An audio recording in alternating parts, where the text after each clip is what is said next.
ой келді маған. Неге мен осы 4000 теңге айлыққа жұмыс істеп жүрмін? Қолымда өнерім бар. Сол өнеріммен өзіме кәсіп ашсам қайтеді деп, жұмыстан шешім қабылдап шығып, кәсіппен айналыстым. Сол кәсіпті 35 жасымда 9 дүкен желісіне айналдырдым. Үлкен ательем болды. Бірнеше тендермен жұмыс істедім. Бәрі енді өзіме ұнады, жақсы, бірақ та денсаулығыма әсерін өте көп берді. Өйткені күндіз-түн ұйықтамайсың, заказдар орындайсың ательеде. Уақытылы үлгеру керек оның барлығына. Оның үстінен үлкен қаражат керек. Одан кейін несие ала бастадым. Күннен күнге жаңағы қарыздары көбейеді. Поставщиктерге уақытылы товар беру керек, клиентке уақытылы жеткізу керек. Оны бір өзіңнің қолынан ғана істеу керек та. Бухгалтер жалдайсың, оған қаражат бересің, грузчик жалдайсың, логистикасы бар. Барлығы менің өзімнің жалғыз өзім басымда болды. Негізі мен өзім бала кезімнен ауырып көріп бір больницада жатқан адам емеспін. Больницаға тексерілуге барғанда онкологиясын дегенде төбеңнен прямо су құйғандай болды. Бірақ мен врачқа айттым, өтірік шығар деп. Сонда айтты, жоқ деді, бұл онкология, сіз ертең биопсияға келіңіз деді. Бірақ мен уақытты созып бардым. Барған кезде уже айтты, бұл сондай созылмалы ауру, злокачественный, в общем, бұл тез өсіп жатыр, сондықтан кесуіміз керек. Операция жасады, операцияға қатты неткен жоқ, уже химия басталған кезде, енді қиын өмір сол кезде басталды. Шашым түсіп қалды, өмірім енді күрт өзгеріп, жаңағы үлкен кәсіпкер адам, күрт түсініп кете жаздадым. Өйткені балам шетелде оқып жүрді, сол келгенше тірі болсам деген арманым ғана болды менде.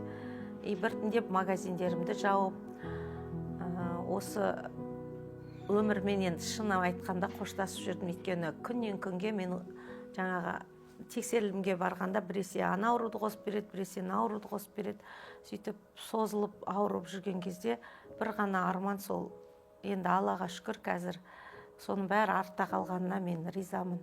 2021 жылдың аяғында Мэрин Хелс жайлы өзімнің медучилищеде бірге оқыған құрбым Ләззатқа бір түнде звонок салып, осындай қатты ауырып атқанымды айттым.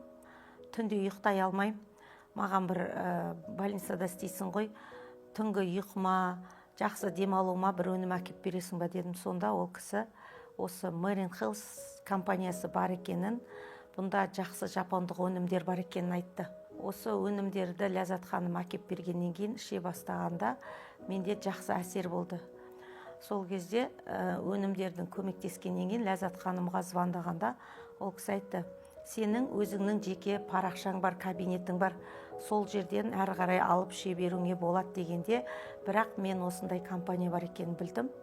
Содан кейін компанияны жақсылап зерттеп, толығымен таңдап, қарап, кейіннен бір жарты жылдан кейін жақсы результат алғаннан кейін, өзім нәтижеге жақсы көргеннен кейін, бұны неге халыққа айтпасқа деп жақсылап зерттеп көрдім. Қазіргі таңда мен онкологта да, аллергологта да учетта жоқпын. Өйткені осы компанияның өнімі көп адамдар бат деп айтады. Но бат болғанмен бір ерекше бір қасиеті бар өнімдер. Бір ғана денсаулығымды өзгерте отырып, қазіргі таңда мен өмірімді 180 градусқа өзгерген түсінбей қалдым да, мен бұрын өзім жеке кәсіпкер болатынмын, өзім бәрін білем, логистиканы өзім жасайым, бизнесті өзім жасайым деп жүрсем, қазіргі таңда мынау Мэрин Хелс арқылы мен кәсіптің өзіме бір жаңа қырын аштым. Өйткені традиционный бизнеста 28 жылда мен тек қана жұмыс жасап, жаңағы товар айналымды қалай келіп атқанын, финансовый грамотность дейді ғой, сол болмаған екен менде. Компаниядағы жаңағы бізді тек қана денсаулығымызды түзей отыра, бізді еще адам ретінде қалыптастырды. Кәсіпкер ретінде мен айтарым, бұл бизнеста кішкентай ғана затрат салып, үлкен қомақты қаражатқа жетіп, үлкен бизнес жасайсың дегенге, осыдан бір 10 жыл бұрын айтса сенбеушем. Қаншама жыл енді еңбек жасап жүріп, ауырып қалған кезінде, жаңа операция болды, химия, сол кезде енді өзіңнің бизнесіңа күшің жетпегенін, И бір ғана өкініш болды менде ше, ешқандай өзіңе деген ештеңе жасай алмағаның бұл өмірде де. Қаншама еңбек жасап жүріп, жаңағы компанияға келгенше менде не бопты да, андай ыңғай біреу үшін өмір сүріп жүрген сияқты өмір сүріппін да, ал Алла тағала Мейрин Хелс компаниясы арқылы бір рет мүмкіндік бергенде мен осы мүмкіндікті ұстап қалуға тырыстым.